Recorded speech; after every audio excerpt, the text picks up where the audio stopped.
بسم اللہ الرحمن الرحیم۔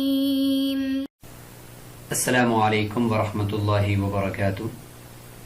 معزز طلبہ کرام، امید ہے کہ آپ سب خیر و عافیت سے ہوں گے۔ ہدایہ اول کا سبق نمبر 41 ہے، اور اس سبق میں ہم باب الاذان شروع کر رہے ہیں۔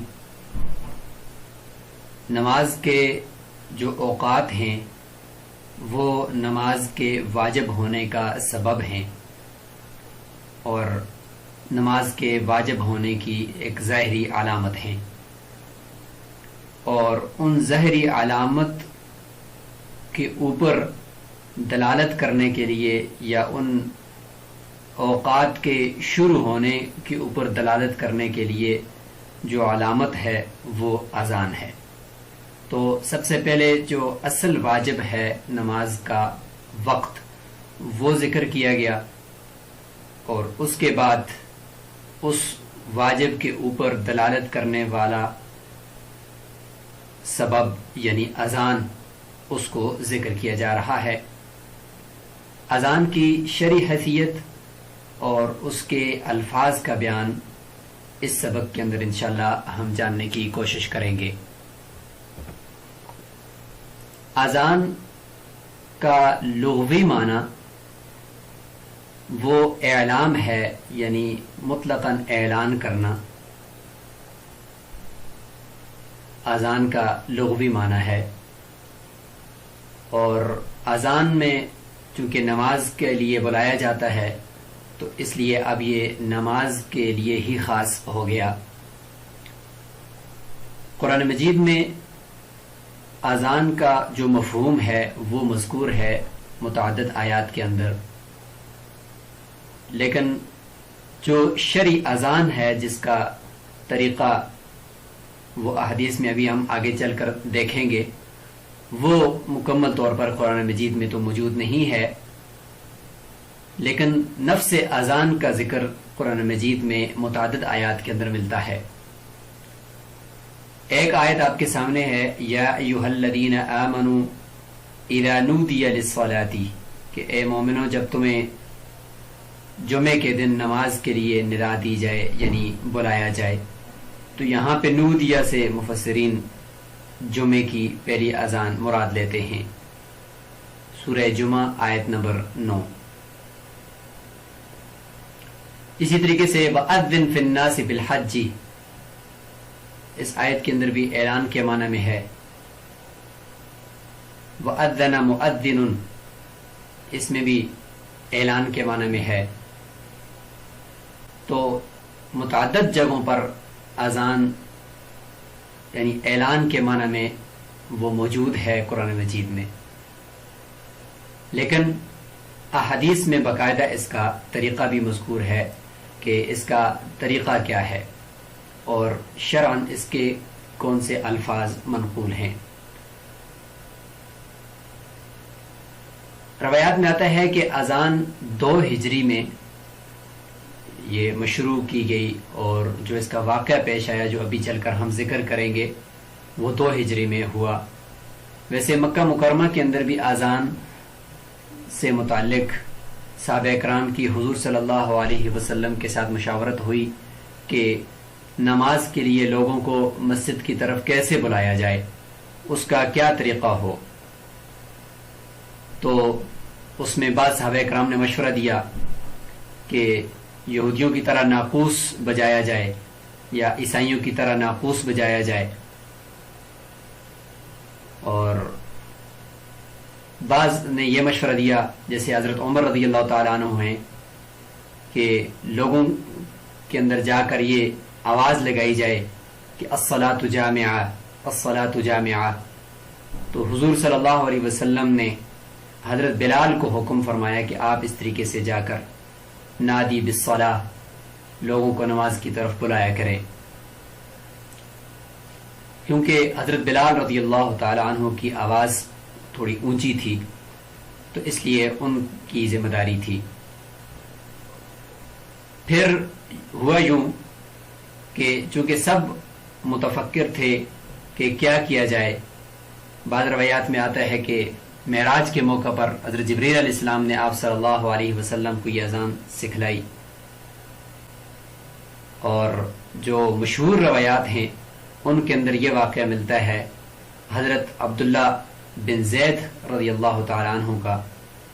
وہ فرماتے ہیں کہ لما امر رسول اللہ صلی اللہ علیہ وسلم بالناقوس یعمل لیضرب به للناس لجمع الصلاة، کہ جب حضور صلی اللہ علیہ وسلم نے ناقوس بجانے کا حکم دیا، اس میں آواز نکلتی تھی اور لوگ نمازوں کے لیے جمع ہو جاتے تھے۔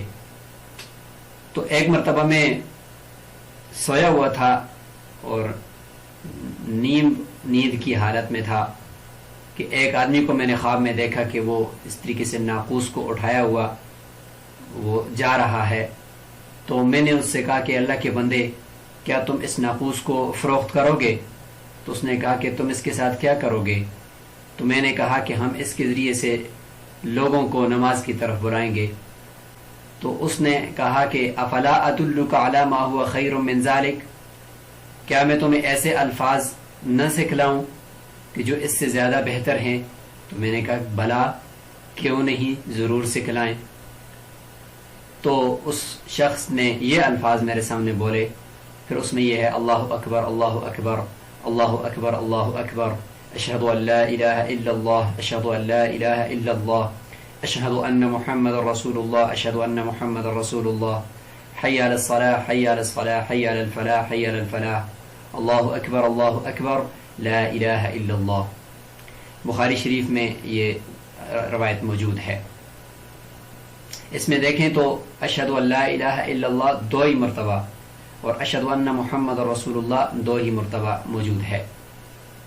تو یہ واقعہ پیش آیا، حضرت عبداللہ بن زید نے جا کر حضور صلی اللہ علیہ وسلم کے سامنے بیان فرمایا، تو حضور صلی اللہ علیہ وسلم نے فرمایا کہ بہت ہی اچھا خواب ہے، اور کیا یہ اچھے الفاظ ہیں، انہی کے ساتھ لوگوں کو نماز کے لیے بلایا جائے، آپ جائیں اور حضرت بلال کو یہ الفاظ سکھلائیں۔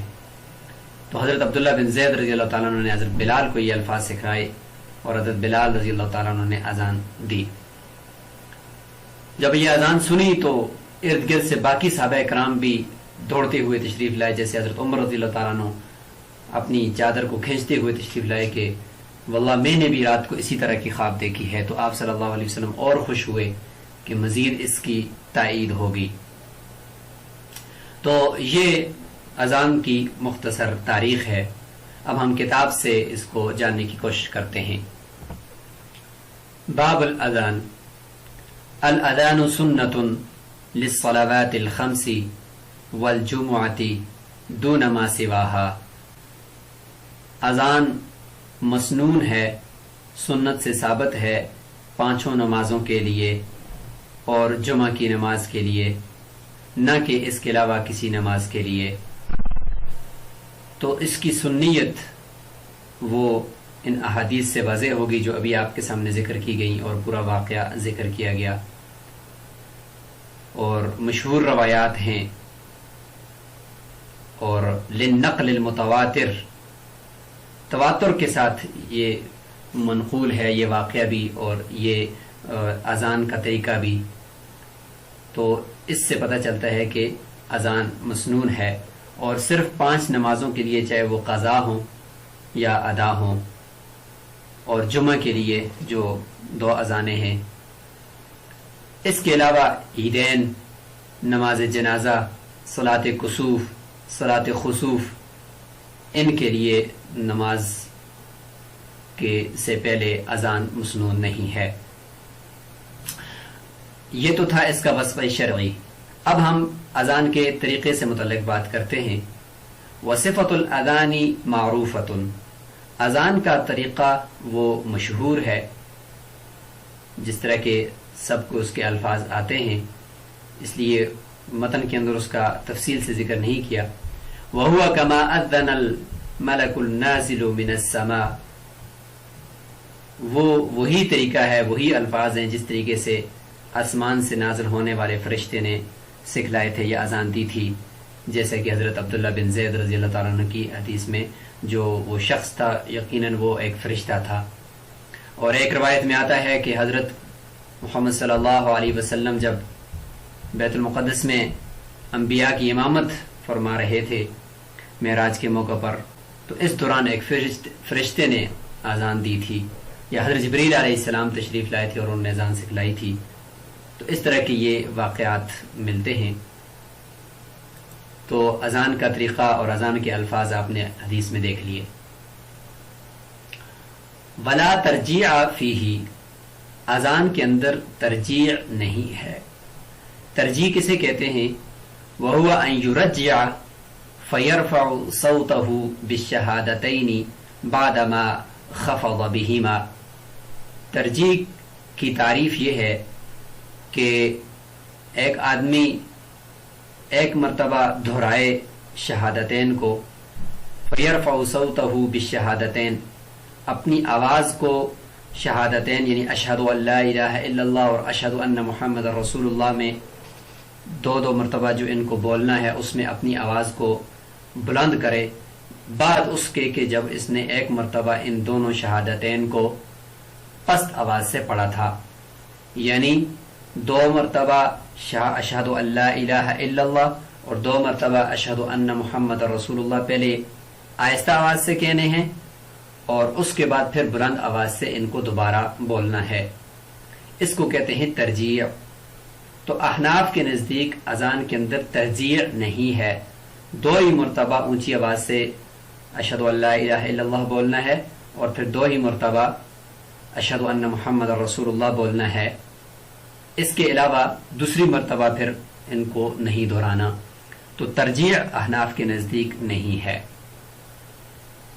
وقال الشافعی رحمہ اللہ، امام شافعی رحمہ اللہ فرماتے ہیں فیہ ذالک، کہ اذان کے اندر ذالک یہ ترجیع مسنون ہے ہوگی. لحدیث ابی محذورہ رضی اللہ عنہ، حضرت ابو محذورہ جو دوسرے مؤذن تھے ان کی حدیث میں ترجیع موجود ہے کہ ان النبی علیہ السلام امرہ بالترجیع، کہ رسول اللہ صلی اللہ علیہ وسلم نے ان کو ترجیع کا حکم دیا ہے. یہ روایت حضرت ابو محذورہ رضی اللہ تعالیٰ عنہ کی طویل روایت ہے ابن ماجہ میں اور مسلم شریف میں، کہ یہ چھوٹے بچے تھے اور ابھی اسلام قبول نہیں کیا تھا. تو یہ اپنا واقعہ بیان فرماتے ہیں کہ ہم اذان کا مذاق اڑاتے تھے سارے بچے مل کر، اور آوازیں ہم نکال رہے تھے کہ رسول اللہ صلی اللہ علیہ وسلم ہمارے قریب سے گزرے تو پوچھا کہ آپ میں سے کس کی آواز ہم نے ابھی سنی ہے، چونکہ بہت خوبصورت آواز تھی. تو آپ صلی اللہ علیہ وسلم کو بتایا گیا کہ یہ ابو محذورہ رضی اللہ تعالیٰ عنہ ہیں. تو آپ صلی اللہ علیہ وسلم نے باقی کو جانے دیا، ان کو اپنے سامنے کھڑا فرمایا اور یہ الفاظ ان کو سکھلائے اور فرمایا کہ جو الفاظ آپ کے پاس ہیں وہ دہراتے جائیں. تو انہوں نے یہ دہرائے. تو دیکھیں، اشہد ان لا الہ الا اللہ، اشہد ان لا الہ الا اللہ، اشہد ان محمد رسول اللہ، اشہد ان محمد رسول اللہ، ایک مرتبہ دہرائے گئے. آہستہ آواز سے دہرائے، چونکہ وہ بچے تھے تو آہستہ آواز سے شرماتے بھی تھے تو دہرایا انہوں نے. تو آپ صلی اللہ علیہ وسلم نے دوبارہ تعلیم کے طور پر ان کو فرمایا کہ ارفع من صوتک، اپنی آواز کو بلند کیجئے اشہد ان لا الہ الا اللہ پہ اور اشہد ان محمد رسول اللہ پہ. تو اس سے پتہ چلا کہ دیکھیں 2 مرتبہ یہ الفاظ کہلائے گئے. یہی امام شافعی رحمہ اللہ کی دلیل ہے. اور ہماری دلیل حضرت عبداللہ بن زید رضی اللہ عنہ کی جو مشہور روایت ہے وہ تھی، جس میں آپ نے دیکھا کہ اس میں یہ الفاظ 2 مرتبہ نہیں ہیں. تو یہ دونوں روایات آپ کے سامنے ہیں. اسی طریقے سے حضرت عبداللہ بن زید رضی اللہ تعالیٰ عنہ کی ایک روایت یہ بھی ہے کہ کان اذان رسول اللہ شفعا فی الاذان والاقامہ، کہ اذان رسول اللہ صلی اللہ علیہ وسلم کی وہ جفت جملوں کے جوڑے 2 مرتبہ ہی تھے، 4 مرتبہ نہیں تھے. اقامت کے اندر بھی اسی طریقے سے جوڑے تھے. تو اقامت کی بھی یہ دلیل بن گئی احناف کی. جب دونوں دلائل آپ نے ملاحظہ کر لیے، اب ہم احناف کی طرف سے جو جوابات ہیں ان کی طرف چلتے ہیں. ولنا، احناف فرماتے ہیں انہ لا ترجیع فی المشاہیر، مشہور روایات جو عبداللہ بن زید رضی اللہ تعالیٰ عنہ کی ہیں ان کے اندر تو ترجیح نہیں ہے. وَكَانَ مَا رَوَاهُ، اور جو حضرت ابو محذورہ رضی اللہ تعالیٰ عنہ کو حضور صلی اللہ علیہ وسلم نے ترجیح کروائی ہے اور شہادتین کو 2 مرتبہ کہلوایا ہے، اور امام شافعی رحمۃ اللہ علیہ نے روایت فرمائی ہے، یہ روایت وہ تعلیماً، وہ تو تعلیم کے طور پر تھا کہ ان کو سکھانا مقصود تھا، فظنہ ترجیعاً، اور ابو محذورہ رضی اللہ تعالیٰ عنہ نے اس کو ترجیح گمان کر لیا اور وہ یہ سمجھ بیٹھے کہ ان شہادتین کو 2 مرتبہ بولنا ہے، یعنی ایک مرتبہ آہستہ آواز سے اور دوسری مرتبہ بلند آواز سے۔ تو یہ ہو گیا جواب۔ بہرحال بعض روایات میں حضرت ابو محذورہ رضی اللہ تعالی عنہ باقاعدہ یہ فرماتے ہیں کہ آپ صلی اللہ علیہ وسلم نے مجھے حکم دیا کہ آپ 2 مرتبہ کہیں۔ تو بہرحال جب یہ تعارض ہو جائے گا تو ہم مشہور روایات کے اوپر عمل کریں گے۔ وَيَزِيدُ فِي أَذَانِ الْفَجْرِ بعد الفلاح، فجر کی اذان میں زیادہ کرے حی علی الفلاح کے بعد ان الفاظ کو، الصلاۃ خیر من النوم مرتین، 2 مرتبہ۔ معنی ان کا ہے کہ نماز نیند سے بہتر ہے۔ اب ان الفاظ کی کیا تاریخ ہے، ان کو کب اضافہ کیا گیا، تو اس کے بارے میں فرماتے ہیں کہ لأن بلال رضی اللہ عنہ قال، حضرت بلال رضی اللہ تعالی عنہ فرماتے ہیں کہ الصلاۃ خیر من النوم مرتین، یعنی حضرت بلال رضی اللہ تعالیٰ عنہ نے یہ الفاظ 2 مرتبہ کہے تھے سب سے پہلے۔ کب کہے تھے؟ حین وجد النبی علیہ السلام، جب انہوں نے رسول اللہ صلی اللہ علیہ وسلم کو پایا راقداً، نیند کی حالت میں، تو انہوں نے یہ 2 الفاظ کو دہرایا کہ الصلاۃ خیر من النوم۔ فقال علیہ السلام، تو آپ صلی اللہ علیہ وسلم نے جب یہ الفاظ سنے تو خوش ہوئے اور فرمایا ما احسن ھذا یا بلال، کتنے ہی اچھے الفاظ ہیں اے بلال، اجعلہ فی اذانک، ان کو اپنی اذان میں شامل کر لیجئے۔ وخص الفجر بہ، فجر کو ان الفاظ کے لیے خاص کیا، کیوں؟ اس لیے کہ ان الفاظ کا مفہوم یہ بتا رہا ہے کہ نیند سے نماز وہ بہتر ہے، تو فجر کا وقت وہ نیند کا وقت ہوتا ہے، اس لیے فرمایا کہ لأنہ وقت نوم و غفلت، نوم نیند کا اور غفلت کا وقت وہی فجر کا وقت ہوتا ہے، اس لیے فجر کی نماز میں ان کو ذکر کر دیا گیا اور شامل کر دیا گیا۔ یہاں تک بات اذان سے متعلق مکمل ہوئی۔ آگے اقامت سے متعلق بات کرتے ہیں۔ فرماتے ہیں کہ والاقامت مثل الاذان، اقامت بھی اذان ہی کی طرح ہے، یعنی اذان کے جو الفاظ ہیں اقامت کے بھی وہی الفاظ ہیں، جوڑا جوڑا ہے جملوں کا، 2 مرتبہ یہ بولنے ہیں، الا سوائے ایک فرق کے کہ انہو یزید فیہا بعد الفلاح، کہ اقامت کے اندر حی علی الفلاح کے بعد کیا بولے گا؟ قد قامت الصلاۃ، کہ تحقیق نماز کھڑی ہوگی، جماعت کھڑی ہو گئی، مرتین 2 مرتبہ، اس کا یہ اضافہ کرے گا، تو اس طریقے سے اقامت کے 17 الفاظ بن جائیں گے۔ ہکذا فعل الملک النازل من السماء وهو المشہور، اور اسی طریقے سے روایت میں آتا ہے کہ جو فرشتہ نازل ہوا تھا تو خواب میں اس نے اسی طریقے سے الفاظ، یعنی کچھ دیر تھوڑی دیر بیٹھا، اس کے بعد کھڑے ہو کر یہی الفاظ بولے تھے، اور اس میں پھر اقامت کے یہ 2 الفاظ بھی اس نے بولے تھے، اور یہی مشہور واقعہ ہے۔ امام شافعی رحمۃ اللہ علیہ اس میں فرماتے ہیں کہ اذان فردہ فردہ ہے، یعنی اس میں ایک مرتبہ جملہ بولنا ہے، اللہ اکبر اللہ اکبر، اور اسی طریقے سے اشہد ان لا الہ الا اللہ، اشہد ان محمد رسول اللہ، حی علی الصلاۃ، حی علی الفلاح، قد قامت الصلاۃ کو 2 مرتبہ پڑھنا ہے، اور باقی وہ ایک مرتبہ۔ تو فرماتے ہیں کہ یہ جو فرشتے نے اذان اور اقامت کو ایک ہی طرح بولا تھا، تو یہ والی روایت حجت ہے امام شافعی رحمۃ اللہ علیہ پر، ان کے اس قول کے اندر کہ انہا فرادا فرادا، کہ اذان کے الفاظ وہ ایک ہی مرتبہ بولے جائیں گے، الا قولہ، سوائے اس قول کے قد قامت الصلاة مرتين، یہ 2 مرتبہ بولنی ہے۔ فجر کے کلمات سے متعلق تو یہ روایت ہے ابن ماجہ کے اندر کہ عن بلال انه اتى النبي صلی اللہ علیہ وسلم يؤذنه بصلاة الفجر فقيل هو نائم فقال الصلاة خير من النوم والصلاة خير من النوم فأقرت في تأذين الفجر فثبت الأمر على ذلك۔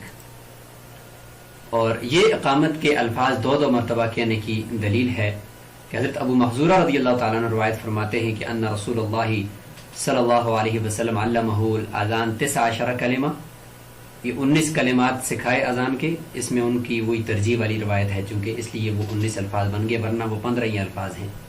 والاقامہ 17 کلمۃ، اور اقامت کے 17 الفاظ گنوائے۔ یہ ہے احناف کا مستدل کے 17 الفاظ ہیں۔ قد قامت الصلاۃ کے 2 الفاظ کو ملائیں تو اذان کے 15 الفاظ کے ساتھ یہ کل ملا کر 2 الفاظ ملاؤ تو 17 ہو جائیں گے۔ اور اقامت یہ تھی اللہ اکبر اللہ اکبر اللہ اکبر اللہ اکبر اشہد ان لا الہ الا اللہ اشہد ان لا الہ الا اللہ۔ دیکھیں 2 مرتبہ ہیں سارے الفاظ، ابو داؤد شریف کے اندر یہ روایت موجود ہے۔ اور امام شافعی رحمۃ اللہ علیہ کی جو دلیل ہے وہ یہ ہے کہ عن انس قال امر بلال ان یشفع الاذان وان یؤثر الاقامہ الا الاقامہ، کہ بلال کو حکم دیا گیا کہ وہ اذان کو تو شفعا یعنی 2 مرتبہ اس کے الفاظ بولیں، اور اقامت کو وطرن یعنی 1 مرتبہ ان کے الفاظ کو بولیں، الا الاقامہ سوائے قد قامت الصلاۃ کے کہ ان کو 2 مرتبہ بولنا ہے۔ یہ بخاری شریف کے اندر یہ روایت موجود ہے۔ احناف کی طرف سے پھر جواب یہ ہوگا کہ مشہور جو روایت ہے اس میں تو اذان وہ شفعن ہے، 2 مرتبہ ہے، اور جو حضرت انس رضی اللہ عنہ کی روایت ہے اس میں اذان اقامت کے الفاظ وہ وطرن ہیں یعنی 1 ہیں۔ لہذا مشہور روایت میں چونکہ اقامت کے الفاظ وہ 2 مرتبہ ہیں تو مشہور روایت کو لے لیا جائے گا اور خبر واحد کو چھوڑ دیا جائے گا۔ تو یہاں تک اذان کے الفاظ سے متعلق بات ہوئی اور اذان کی مشروعیت اور اس کا حکم بیان کیا گیا اور ابتداء میں اس کا واقعہ ذکر کر دیا گیا۔ انشاءاللہ اگلے سبق کے اندر ہم اذان دینے کے اور اقامت کے آداب بیان کریں گے۔ السلام علیکم ورحمۃ اللہ وبرکاتہ۔